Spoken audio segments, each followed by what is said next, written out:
Welcome back to the Thinking Crypto podcast, your home for cryptocurrency news and interviews. If you are new here, please hit that subscribe button as well as the thumbs up button and leave a comment below. If you're listening on a podcast platform such as Spotify, Apple, or Google, please leave a 5-star rating and review. It supports the podcast and it doesn't cost you anything. This content is brought to you by Uphold, which is a great crypto platform that I've been using for years. I've been using them since 2017. You can buy, sell, trade crypto, as well as precious metals and equities. They have over 10 million users, over 250 plus cryptocurrencies, and they're available worldwide in 150 countries. If you'd like to learn more about Uphold, please visit the link in the description. Well, folks, we got more scumbag activity coming out of the SEC and from Gary Gensler. As we've been talking about, we're dealing with a corrupt regulator and we need Congress to act. And the SEC here has updated their fine against Lbry. If you all recall, they sued Lbry over the LBC token. Lbry, of course, lost that lawsuit. And here the headline reads, SEC seeks to slash $22 million fine on crypto firm Lbry to $111,000. So the SEC pretty much put Lbry out of business, and they're still trying to pull as much cash as they can from the company. Unbelievable, right? Once again, we're dealing with a corrupt regulator. So the regulator, which is the SEC, cited Lbry's lack of funds and near defunct status as reasons for withdrawing its previous request for fine. In March of last year, the SEC ruled Lbry on allegations, or sued Lbry on allegations that the sale of its native Lbry credits, LBC, violated federal securities laws. In November, a New Hampshire judge ruled the startup had violated securities laws by failing to register with the SEC. Jeremy Kaufman, Lbry's founder, has previously said that this case could impact the wider crypto industry as the company maintained that LBC is not a security. Ripple Labs has a similar defense as it faces SEC charges for the sale of $1.3 billion in XRP tokens. The SEC's request to remedy the penalty also argued that Lbry should be enjoined at least until it carries out its plans to dissolve the company and burn LBC tokens. The company had previously argued that the SEC's $22 million penalty was unwarranted, comparing the sum to the regulator's $5 million settlement in its case over Kick over a $100 million unregistered token sale. So, of course, the SEC went in with some ridiculous penalties. I mean, $22 million for a small crypto startup like Lbry is ridiculous. But look at this, right? Once again, they put Lbry out of business and they're trying to scrape as much as they can, taking away the funds. It's unbelievable. This is what's happening to innovation in the United States. The SEC is killing it and driving it overseas. Now, the Lbry Twitter handle, they published an update here, and let me share it with you guys. They said, a few comments on the SEC's decision to drop its request for $22 million in disgorgement penalties from Lbry. One, we're mildly relieved in the same way that one could be relieved that they're only being choked by one head instead of two. Number two, the SEC's decision to no longer seek disgorgement against Lbry should be read as pure self-interest. The SEC thought they would lose and wanted to avoid a bad precedent. We've seen no sign that the SEC is softening its hostility towards blockchain generally. Number three, we are hopeful the SEC decision to drop disgorgement is a sign that they are ready to take their scalp and move on. As the most used decentralized social app, we believe Odyssey, and remember Lbry rebranded to Odyssey, has a bright future so as long as it's not being harassed and abused by the US government. And they shared some CoinGecko stats showing the 15 most popular decentralized social media in 2023, and Odyssey is number one. So unbelievable what we're dealing with here with the SEC. And here's some more news. They responded to Coinbase's request for action by saying no. So here's the subheadline. We'll take our time. Thank you very much, says Gensler's SEC. So, of course, the SEC is looking to sue Coinbase. They sent them a Wells notice, but Coinbase sued the SEC regarding the lack of response to crypto regulations and so forth. So, in an April mandamus petition, Coinbase demanded federal courts to instruct the SEC to act and issue clear guidelines for crypto exchanges and companies. In its response on released Monday evening in New York, the SEC alleged Coinbase has no right to mandamus, which orders a government agency to fulfill certain duties. Here's a quote. Perhaps recognizing this, Coinbase instead asserts that this court should compel the commission to act on Coinbase's recently filed rulemaking petition, the SEC wrote in its response, but no statute or regulation requires the commission to take such action on a specific time. The SEC, in its response, suggests that mere months have passed since Coinbase's petition was filed, and even less time was elapsed since Coinbase supplemented the record.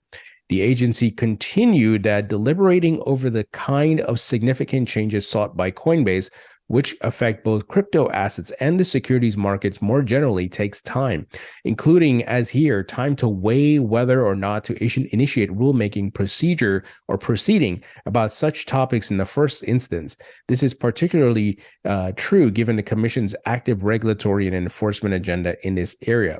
Some proponents of the crypto industry might argue that the SEC has been particularly active under Gary Gensler's leadership, bringing multiple actions not only on crypto projects, but also exchanges.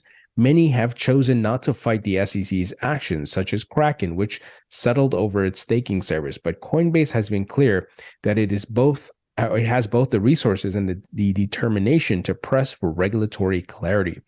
Coinbase initially filed their suit in response to a Wells notice the exchange received in March 2023. The notice, which precedes formal regulatory enforcement action from the SEC, pertained to issues the agency found with the exchange's wallet and prime services. The SEC concludes that by saying that the fact that Coinbase would like its policy preferences addressed immediately does not entitle it to extraordinary relief, ordering the commission to act on a rulemaking petition that has been pending for well under a year. So this is what we're dealing with, folks, and I'm glad Coinbase is fighting. We have to fight because we are dealing with a corrupt scumbag regulator that is Gary Gensler. And here, Paul Grewal, who is the chief legal officer at Coinbase, you all may recall my interview with him, he tweeted out regarding this news. He said, today the SEC responded to Coinbase's petition for a writ of mandamus, asking the court to require the SEC to respond just yes or no whether it will undertake rulemaking for our industry. The SEC's answer, a resounding maybe. Today's filing may be the first time when the SEC has formally explained in court its views on whether and how the SEC should create rules for the crypto industry. The SEC told the court that rulemaking may take years and there's no rush. Of course, there's no rush. You're running around shaking down companies, and you're acting as regulators in the wild west. And when I say wild west, I mean for the regulators, as Tom Emmer said. The SEC acknowledged that it will continue to use enforcement actions as a substitute for rulemaking for the foreseeable future. But not to worry, those enforcement actions may eventually inform not yet planned rulemaking. The SEC also said that the public statements by Chair Gensler are not formal guidance or policy statements from the SEC, and the public cannot rely on them as such. You mean I can't listen to the head of the SEC, the chairman of the SEC, Gary Gensler, and take his public statements as formal guidance? Unbelievable, folks. They try to have it both ways, right? So if that's the case, Gary Gensler should be fired. And as Congressman Warren Davidson said with his proposal for a bill, replace the chairman seat with an executive director who reports to a board, right? Because if you can't listen to the chair of the SEC and take his advice as someone who's leading that commission, it's unbelievable, right? It's really crazy. But I guess we shouldn't be surprised when members of Congress question Gary Gensler about which tokens are securities and other things. He couldn't even answer. It's unbelievable. Now, here we got a report that the crypto industry bets on new Supreme Court doctrine to push SEC out. A recent Supreme Court doctrine has the crypto industry hoping it can box Gensler out. So this is interesting. In June in a June 2022 decision, the Supreme Court sided with states challenging the Environmental Protection Agency's right to regulate greenhouse gas emissions. Justices opted to adopt a formal doctrine, the Major Questions Doctrine, which limits or seeks to limit federal agencies' power. In the doctrine, the Supreme Court says that that Congress does not delegate deciding the fate of extraordinary cases which deal with matters of significant political and economic impact to federal agencies, such as the EPA or the SEC. Coinbase cites the doctrine in its April 2023 response to the SEC's Wells notice and incoming enforcement action. The SEC has no grounds to unilaterally make decisions about crypto, particularly when it comes to the token classification, Coinbase's legal team argued.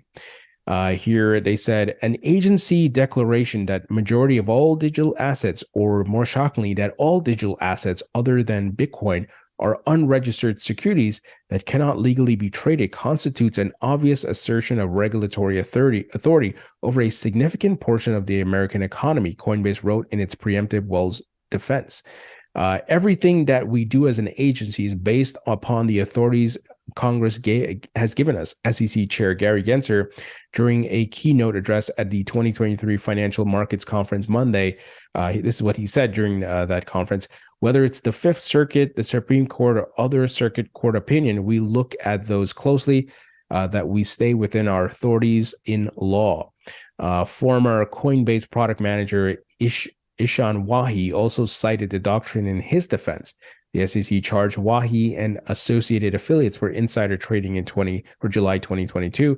The SEC has also named 9 crypto token securities in the initial complaint. In a February attempt to dismiss the case, Wahi used the Major Questions Doctrine to raise questions about the SEC's authority over crypto tokens and their trading. The SEC's attempt to wring broad jurisdiction over digital assets from the text of the Depression-era securities laws or the spirit of Justice Murphy's 1946 Howey opinion fits the doctrine to a T, Wahi's team wrote in the February motion. The SEC needs clear statutory authority to regulate digital assets like the ones at issue. It does not have here. So, folks, I'm hoping that these folks who are fighting the SEC can make this stick, and this could be something that the rest of the industry could use in empowering states. But it's tough. It's tough to fight the government, and Gensler's got a lot of funds, right? Even though he's completely wrong, killing innovation, going after good actors and leaving the bad actors. Remember, Gary Gensler did nothing about FTX, Celsius, 3 Hours Capital, Voyager, Terra Luna, but he went after Kim Kardashian, Lbry, Ripple, and so forth, right? So this is what we're dealing with, folks. And remember, Coinbase was green-lighted by the SEC to go public. There was no issue. Now the SEC's trying to shake them down. But that's the game. Shake them down, slow them down so the incumbents can come in and take over. Now, Adam Cochran, who's an attorney at CEHV, he wrote kind of a public tweet here to American lawmakers saying, let's be clear, the current pace of the SEC rulemaking is not only an embarrassment to the United States, but a real and present danger. Chair Gensler cites cases suggesting that a 10 to 20 year rulemakings are acceptable. 10 to 20 years, ridiculous. Meanwhile, innovation in America is under attack. Regulation is being used as a cudgel to stamp out neobanks, payment apps, non-bank money lenders, and digital asset providers on the grounds of safety, all while the OCC-regulated banks crumble with user deposits, right? The juxtaposition of these two things, these banks are collapsing, right? The old guard, they're having issues as they've continued to have since for years, and obviously very much so in 2008 with the big banking collapse. But these, once again, like I've been saying, the SEC has been weaponized by the incumbents to slow crypto down. They know they can't kill the technology, and many of them are building with it, right? Just look at what JP Morgan's doing. But they want to stop these startups because they don't want to get disrupted. So they're weaponizing a government agency, which is supposed to protect investors. Adam continues, he said, one can appreciate that new technology can be challenging to understand the implications of and merits time to study, which is why despite crypto being created in 2010, it took other U.S. regulators time to respond, but respond they did. He highlighted here over almost a decade ago, FinCEN, IRS, FEC, CFTC, EBA, and so forth. All these other agencies have responded, right? We saw the CFTC even pass futures markets for Bitcoin and Ether and so forth. He says, while other departments figured out that they can, where they stand, Gensler refuses to provide guidance. If the SEC wishes yet another decade for rulemaking on digital transactions or digital asset transactions, that's fine. But we can expect those transactions done in the yuan and not the dollar. He's absolutely right. And the fact that Gensler's calling out 10 to 20 years for rulemaking is asinine. But we know his game. Delay so that he can attack these startups. Here, we got some interesting news. Valkyrie filed for Ether Futures ETF, follows filing some Grayscale, Direxion, Bitwise, and Roundhill. Nate Garachi reports from, he's the president of the ETF store. He said, my take, Grayscale's lawsuit against the SEC over GBTC conversion to spot Bitcoin ETF has actually significantly increased likelihood these Ether ETFs are approved. He said, think about it. The SEC doing nothing or doing everything they can to defend their approval of CME traded BTC futures ETFs. Tough spot if you're presenting a legal argument or arguments that CME traded Bitcoin futures ETFs are okay, while at the same time denying CME traded Ether futures ETFs. Entire thing is a mess, though. So even people outside of crypto, right, who are just in the ETFs market are recognizing the nonsense and the confusion that the SEC has put this market in. Final news item here, I wanted to highlight that Coreum, obviously the new blockchain, and I had shared with you all the founders of Coreum met with the folks at Ripple. They're going to be part of Atom Dubai, which is a crypto conference, and it looks like there's just a lot happening in Dubai and the UAE, man. The technology, the investments, the jobs are moving to these areas which are crypto friendly, while we're dealing once again with a clown regulator that is Gary Gensler. So great to see these different projects come together, and they're going to markets that support them and welcome them. And this is a Cosmos event, by the way, Cosmos Atom. So it's called Atom Dubai squared, it looks like here, if that's how you say it. Anyway, guys, that's the news. Let me know what you all think. Leave your thoughts and comments below. Hit the thumbs up button, share this video, and I'll talk to you all later.